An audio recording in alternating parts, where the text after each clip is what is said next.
Okay.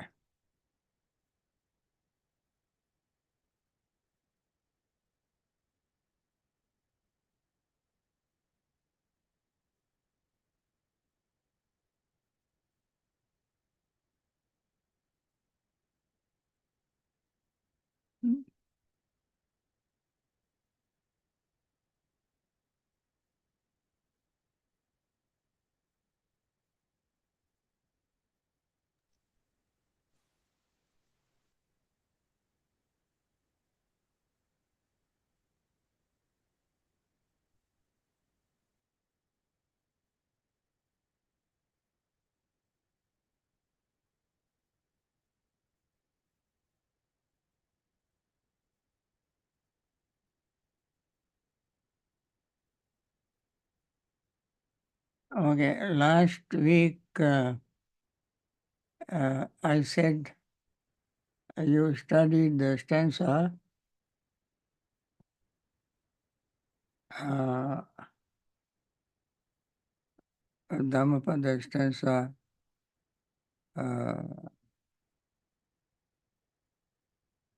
Yathapi Pupparasimha Kairamala Gune Bahu Evam Jatena Machena Kattabam Kusalang Bahum. We studied the meaning and you heard reciting it, and I said I would tell the story today. This story is very, very important story. This is about Visakha. Visakha, his father was Dhananjaya, mother was Sumana.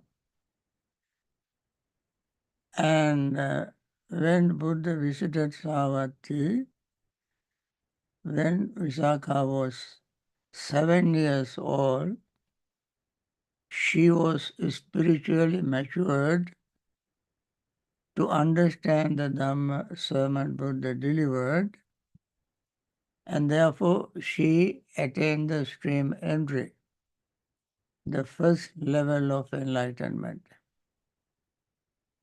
And of course, she was uh, very, very beautiful. In Savatthi, there was another millionaire. His name was Migara, and he and his wife had a son called Purnavardhana. When Purnavardhana grew up and came to marriageable age, parents asked him to marry. He said, no, no. Marriage is very, very difficult. Household life is very difficult. I don't want to marry. Then parents, after long discussion, managed to persuade him to marry. But he said, no, I don't marry unless I meet a woman, young woman, who has 5 kinds of beauties. 5 kinds of beauties. Those are the things that they valued those days. Appearance. He did not consider of spiritual qualities. A woman he wanted to marry must have 5 kinds of beauties. One is called, they are called kalyana, kesa kalyana. That means when a woman's hair falls as long as her ankle bones. long hair, which once open would look like uh, peacock's feather. Very, very healthy long hair. And also, second is that her bodily, physical, her muscles would look very uh, tender, healthy, and not obese, not too fat, not too thin, not too tall, that kind of appearance. Then her physical body, bone structure on the face, hands, legs, and so forth are also attractive. And her skin must be appealing to the person. Not too white, not too dark, but kind of skin that looks very healthy, that kind of skin. And the last is Vaya Kalyana.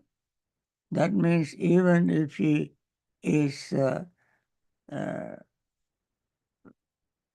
50, 60 years old, still she looks very young. Even if she has delivered many babies, still she must look very young.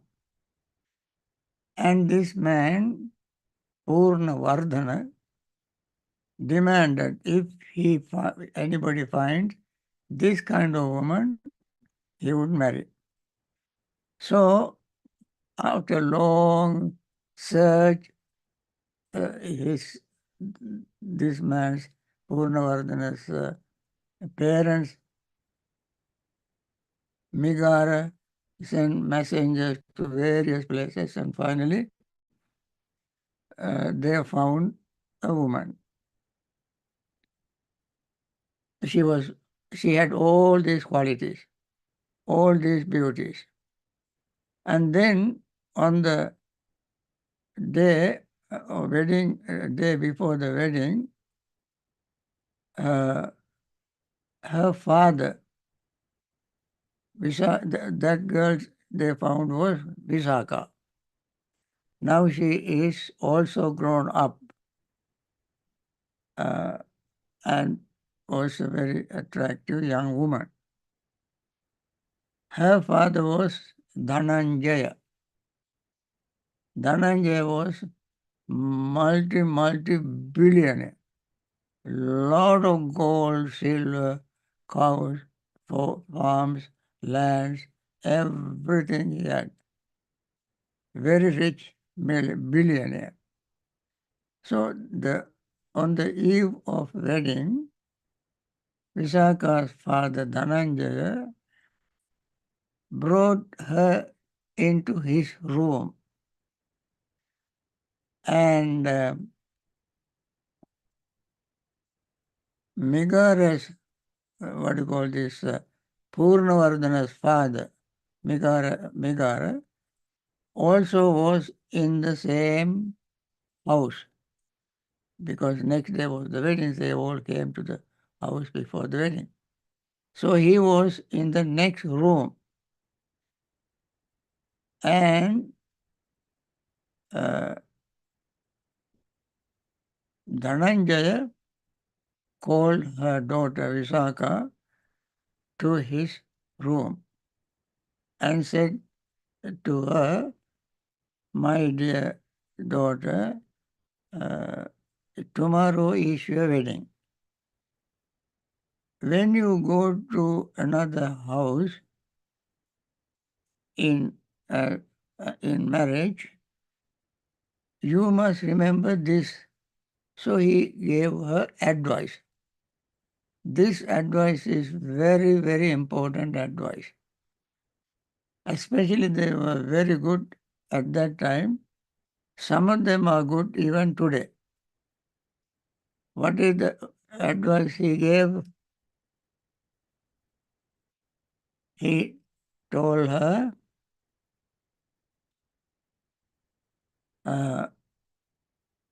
you do the daughter, you should not give inside fire to outside. You keep the inside fire to yourself. Don't give inside fire to outside.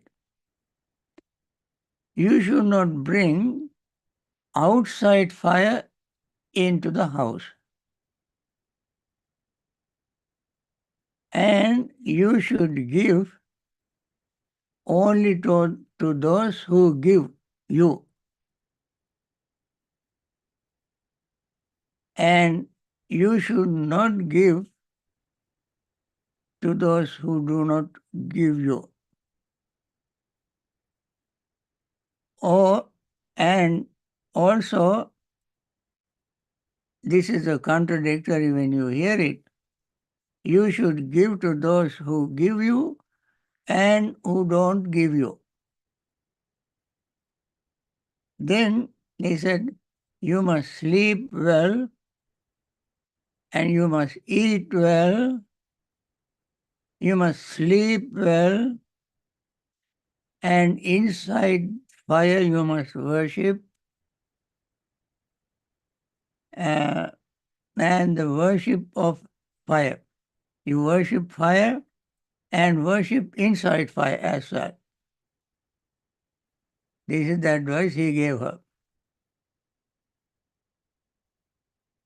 Then, next day, they had the wedding, and she went to Purnavardhana's house, that is a husband, new husband.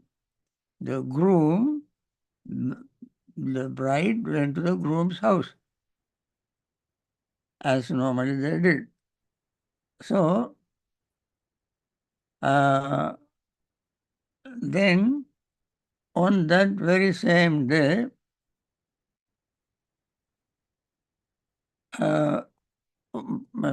Megahara invited his naked mendicants. They are called Nigantas. And the Nigantas, when they came to his house, the same day, when the Nigantas came to his house, when the first thing was, as soon as Vishaka went to Purnavardhana's house, his father also, Migar also was there.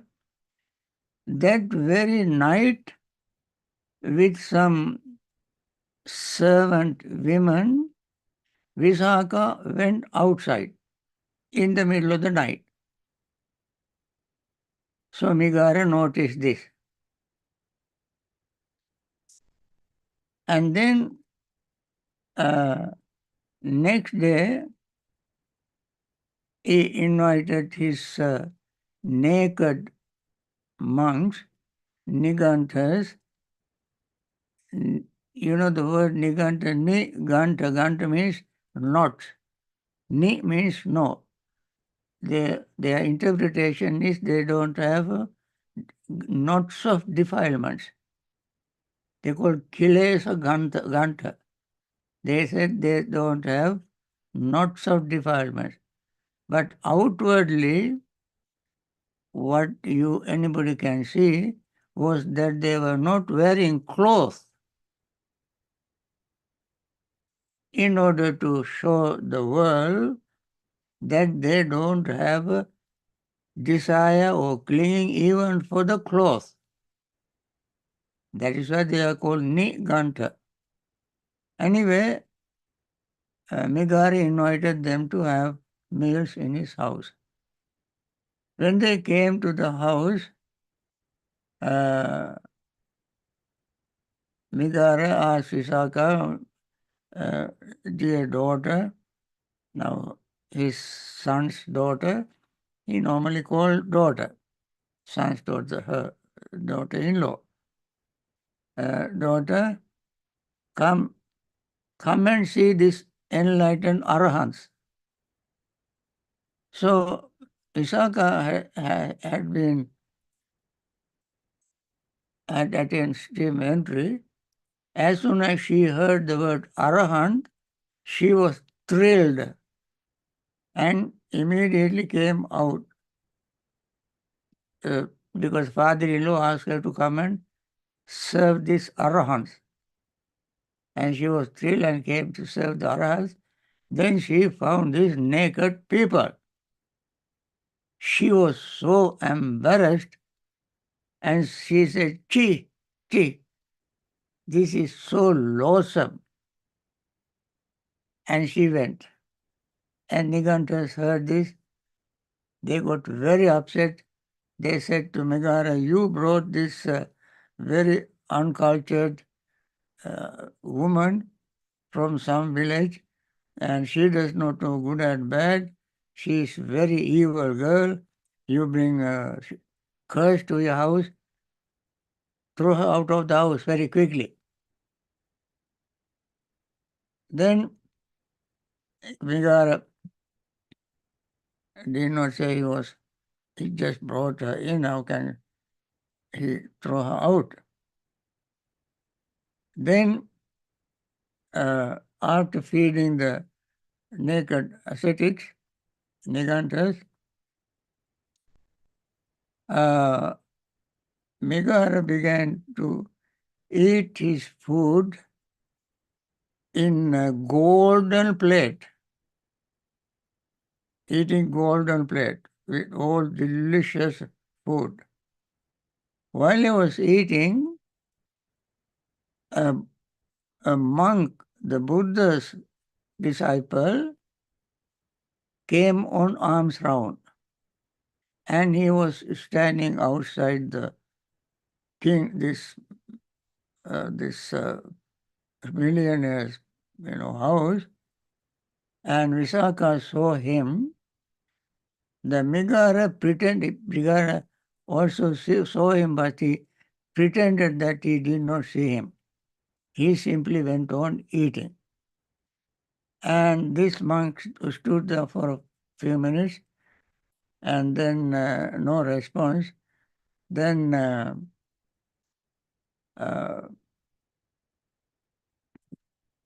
Vishaka said, Venerable sir,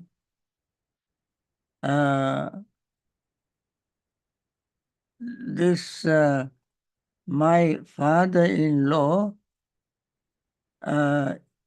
eating food, stale food, all food. Megara got very upset. It was, he interpreted that she said that he was eating dirt. And she got very angry. And she had, first, when Nigantas asked him to throw her out of the house, he told them, no, don't worry, she's a young girl, she doesn't understand very much. But this time, when he was insulted, he thought he was insulted. But Visakha had different meaning. What she meant was, my father-in-law is now enjoying the benefit of his good deeds in the past, previous life. He has done good deeds in the past. Now he became rich. He is enjoying it now. But he is not doing good deeds now. That's what she meant. So, when Migar got upset, and then immediately he asked the servant in the house to throw her out of the house and send back. She said, my dear father-in-law, she called my father, Father, don't like to throw me out like that. You have not picked up a woman from a street, from a, from from nowhere. My father is million times richer than you, Dhananjaya, and he sent uh, villages after villages to 7 people to take care of them and take care of me. And also, he asked these 7 people to come along with me and live in this area. And whenever anybody finds uh, anything wrong I have done, any offense I have committed, call these 7 people and ask them to sit on judgment, ask them to investigate. And if they said that I was wrong, guilty, then you can send me. But not now. You call them, ask them to come. So these 7 people came and began to ask her questions. They asked, is it true that you said your father-in-law is eating dirt? She said, I did not say that he is eating dirt. I said he is enjoying the benefit of his wholesome karma in the previous life. Now he is rich. That's what I meant. I did not insult him. Then he said, okay, on the very same night you came to my house, and that middle of the night you went out with some servants. What did you do? Why did you go out? He said, she said, Father, there was a mare, a female horse, delivering a, delivering a, a cub, uh, young, what do you call, horse, baby horse, and she was in pain. I went and helped her, and after that I got hot water and bathed her, applied oil, and made her comfortable. These are things your servant should have done.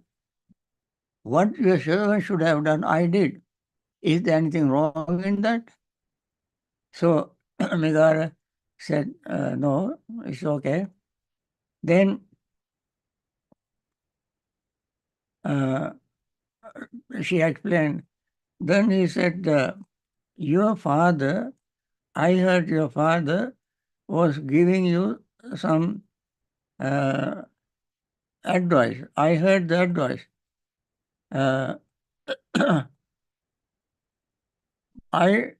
your father asked you not to uh, give fire to neighbors. How can we live that? How can we live like that? When neighbors don't have fire, those days they didn't have electricity. They shared, fire. When they don't have fire in their house, no firewood, if they come and ask us, it is our duty to share with them. So we must send them, to give them fire. Then Visakha said, Father, my father did not mean that. My father means any problem inside the house, problem with the husband, wife, in-laws, must be kept only within the house itself. Do not take them out. Go and gossip, tell others your house problem. You keep it to yourself.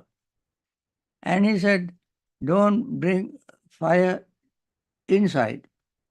When we don't have fire, we have to go to the neighbor's house and get some fire. Then Vishakha said, Father, My father did not mean that. Don't bring outside problem into your house. When outside people have their husbands, wife, brothers, sisters fighting, quarreling with petty things, don't bring them to our house, your house. And uh, then he asked uh, that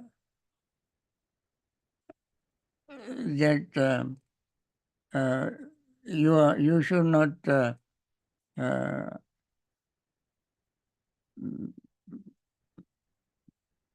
what do you call, what the third one, uh, then you give to those who give you. That means don't loan anything to anybody who does not return the loan. You will lose both, as Shakespeare said, neither borrower nor lender be. Eventually you lose both money and the friendship. So that's what Dhananjay said before, long before Shakespeare. So then, yeah, if somebody take loan from you and return, then you give loan to that person again. And then you give to those who give you or don't give you. That is, if your friends, relatives who are very poor, and if they need something, give whatever they want. Don't expect it to get back again. And he asked me to uh, sit properly.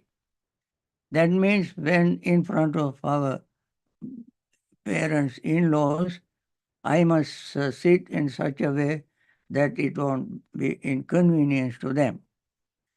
Then he said, you have to uh, behave well. That means in the house, you must take care of everybody.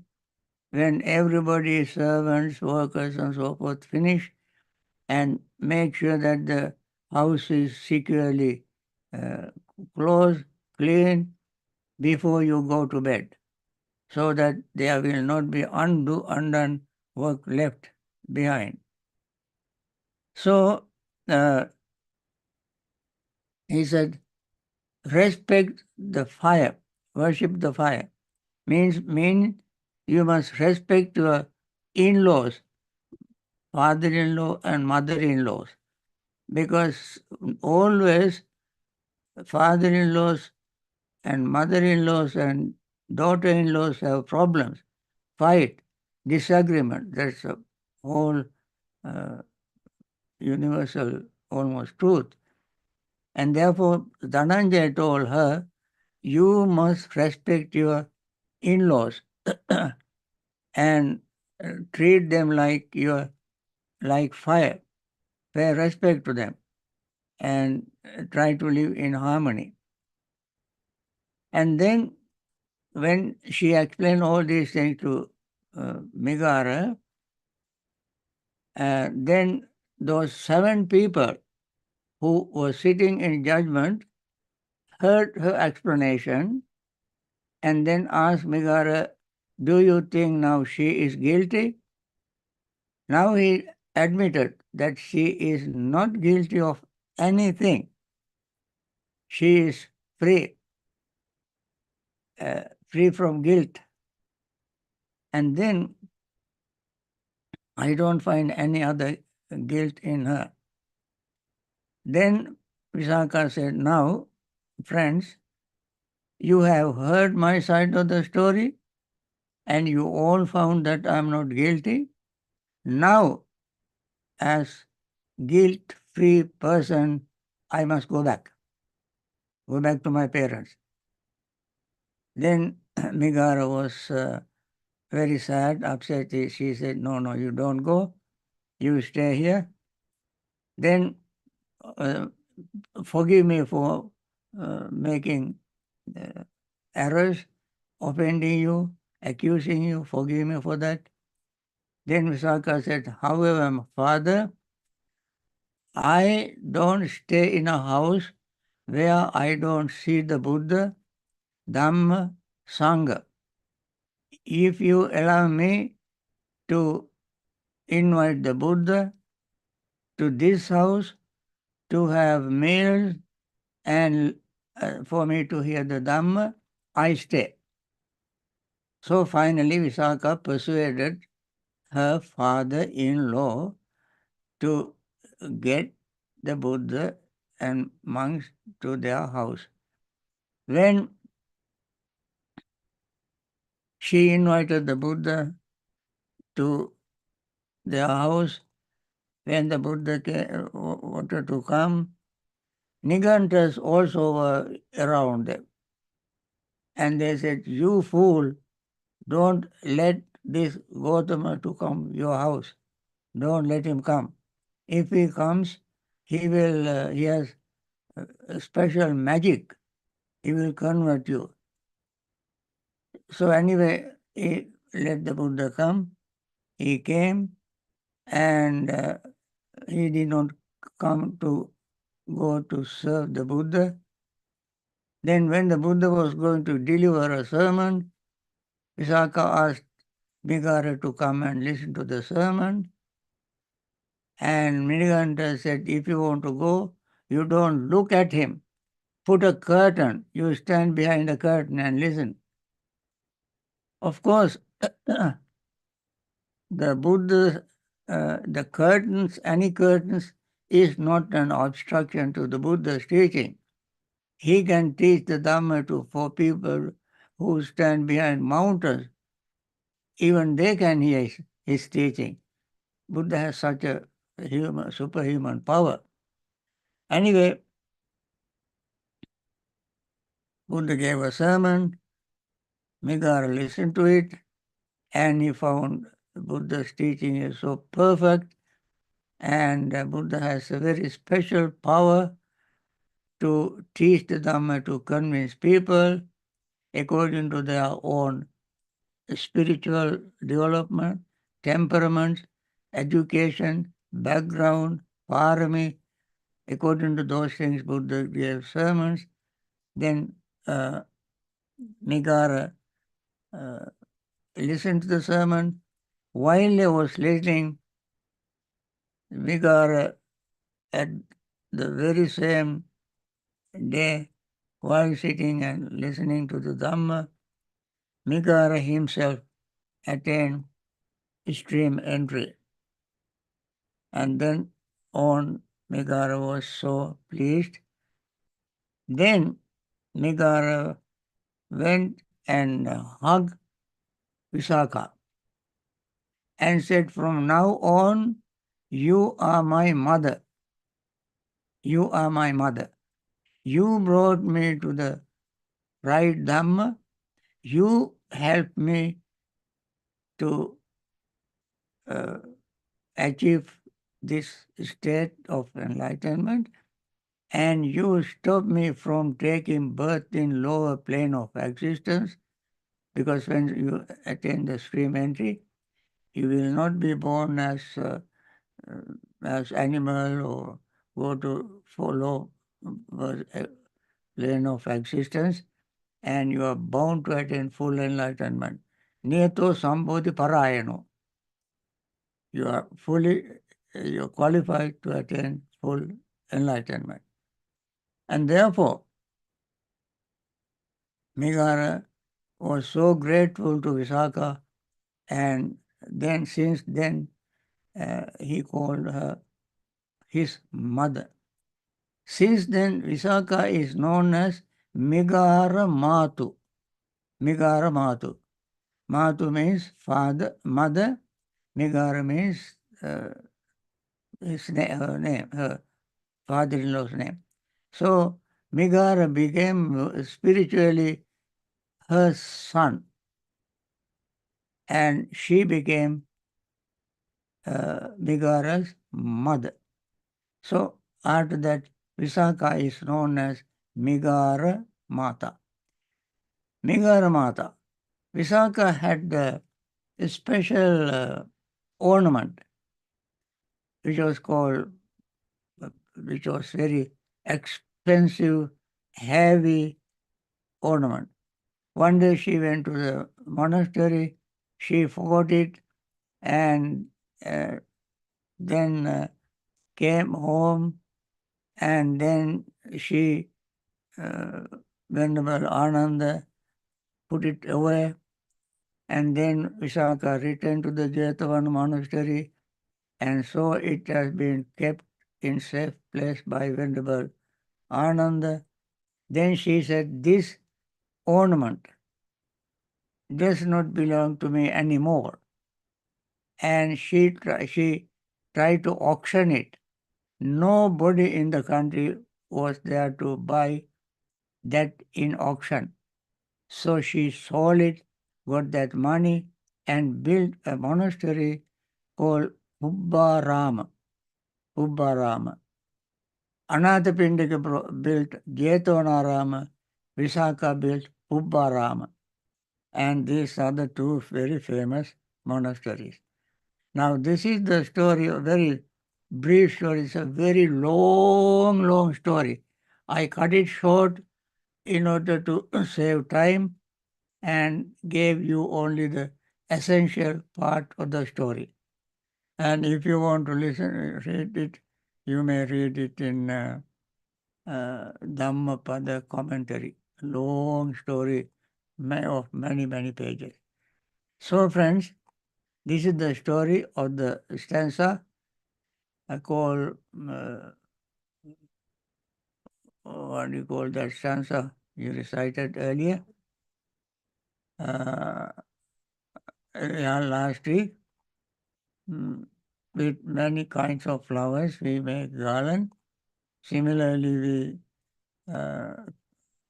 commit many wholesome karmas, and eventually they all will bear fruit so that we can attain enlightenment. Visakha has committed many wonderful karmas, and she attained enlightenment even at the age of 7. And while she was alive, she always, even though she had 10 boys, 10 girls as her children, each of them has had 10 and 10 and 10, and still she looked very, very young. And because of her wholesome karmas. Now, friends, I want to stop this, and we have meditation as usual for the next 20 minutes. If I had more time, we could have meditated more, but I'm also getting tired now. And very good that you came. And I want to encourage you to come and practice. Read the Dhammapada. Every stanza has a story and very, very profound, deep Dhamma message in every stanza. So with this, I end this session, and let us do some meditation. Okay.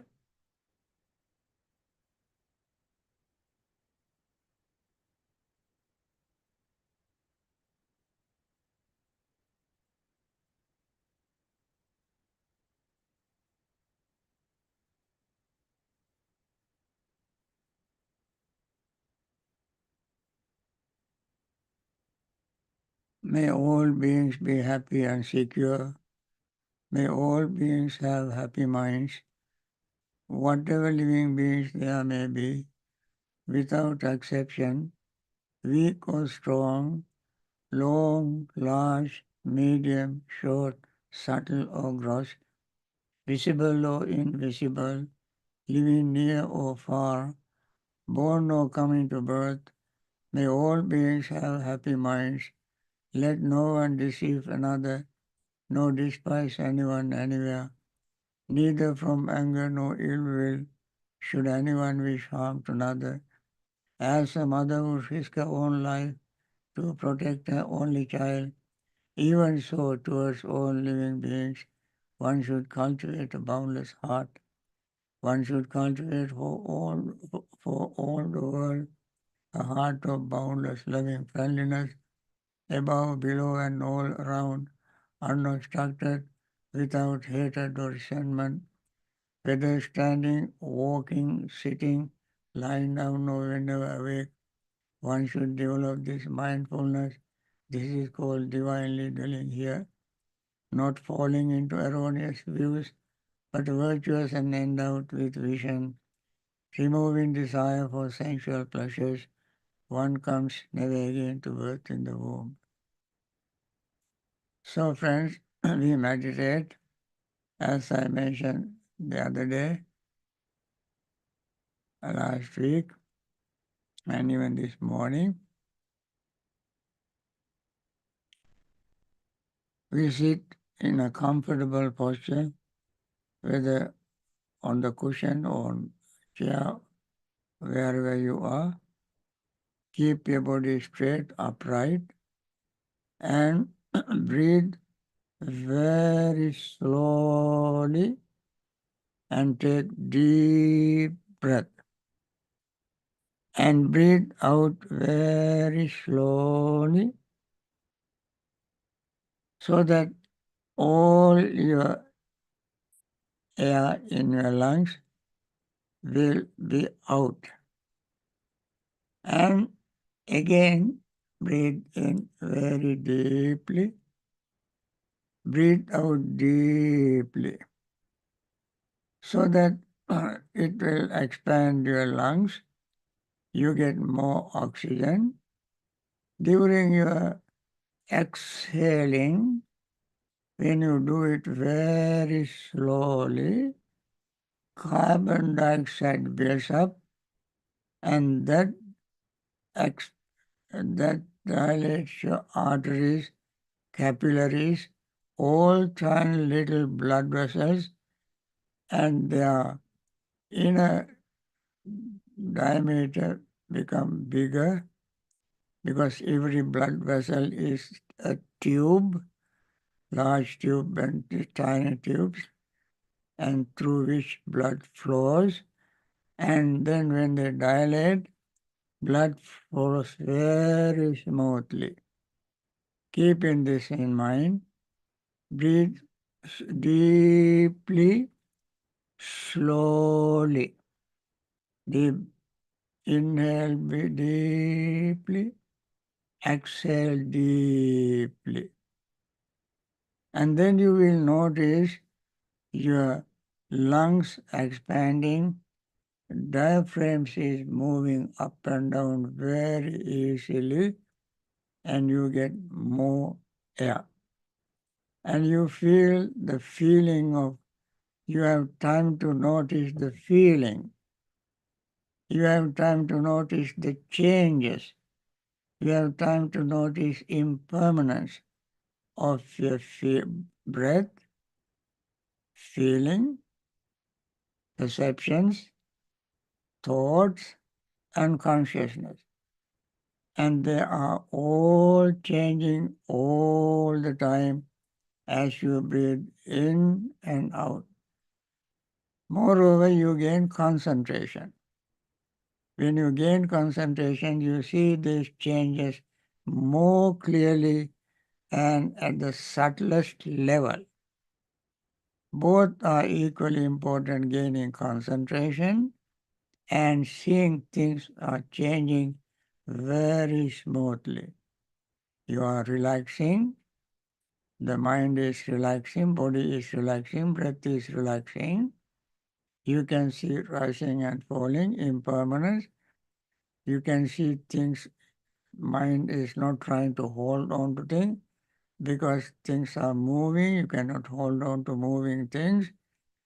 And then you see non-self. Non-self helps you to become aware of, this is not yours, this is not you, this is not yourself. All this you can see very clearly if you breathe very slowly. Remain always alert, mindful, then you will have a good session of meditation. Now I like you to do all this, and I stop talking.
By means of these meritorious deeds, may I never join with the foolish, may I join always with the wise, until the time I attain Nibbana.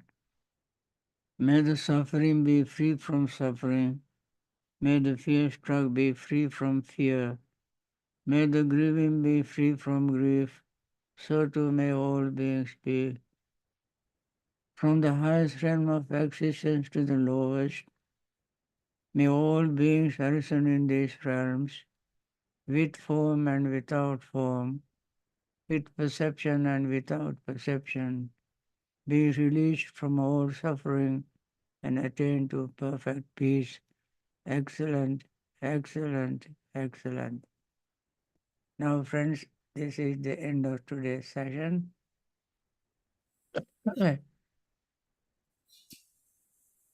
As I said several times already, this is the last session of this year.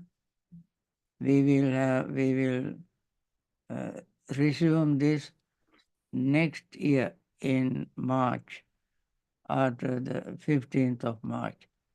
From the 15th of this month till the 15th of March, I go to my regular annual seclusion to recuperate my energy, and I need more time to meditate, and therefore this is the last session. And I urge you to keep up with Dhamma. Don't forget, you have a lot of material you studied. Keep repeating them, renewing them, practicing your meditation, and see you next year. With this, I want to end this session, and I encourage you once again to continue your practice. Thank you. Bye. Thank you, Bhante. Sadhu, sadhu, sadhu. Thank you, Bhante. Sadhu, sadhu, sadhu. Everyone, Sarana. Yeah. Very Sadhu, good sadhu, time. sadhu. We wish you very good time, Bhante. Very well retreat. And we have new Samaneri here in Kloster Sri Sampano. Okay, thank you. Thank you. Okay, bye. Yeah?